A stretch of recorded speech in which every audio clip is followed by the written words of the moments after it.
However,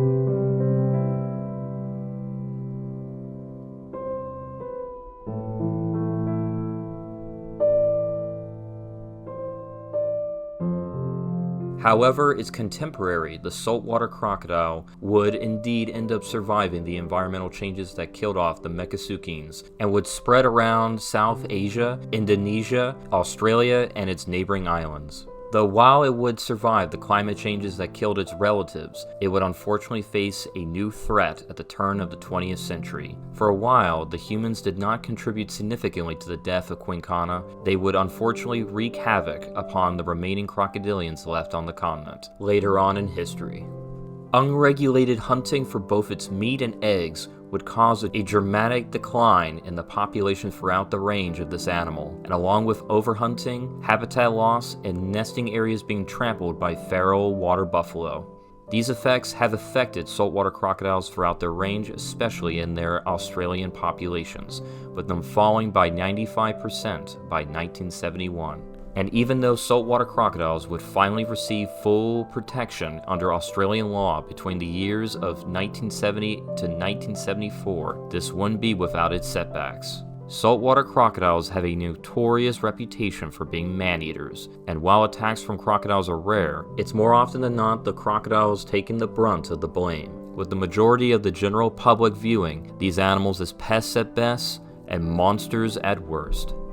This is further exacerbated by some members of the Australian Parliament who had repeatedly tried to have no hunting laws on crocodiles repealed, and even going so far as considering these laws as evil.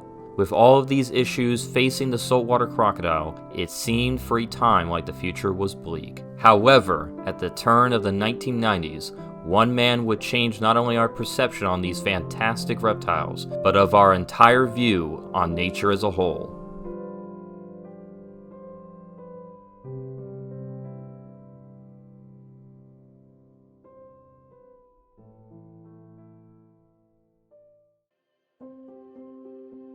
Stephen Robert Irwin was born on February 22nd of 1962 in Upper Ferntree Gully, which was a suburb in Melbourne, Australia. Growing up, his parents would care and raise for animals, and after they moved to Queensland, they would open a small reptile zoo called the Queensland Reptile and Fauna Park, where he would grow up around crocodiles and other reptiles.